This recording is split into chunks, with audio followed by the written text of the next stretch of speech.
Sebelum maju ke posisi angkatan bersenjata Ukraina, para pejuang dari kelompok Rusia secara manual menonaktifkan ranjau musuh. Rekamannya ramai beredar di media sosial Telegram pada Selasa 23 Mei 2023. Untuk bisa maju di zona NVO, pesawat serang dari grup pusat harus membuat jalur terlebih dahulu di ladang ranjau.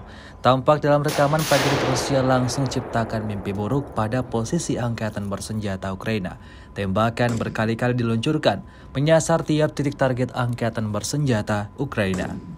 Hingga video ini beredar, beragam komentar dituliskan warganet.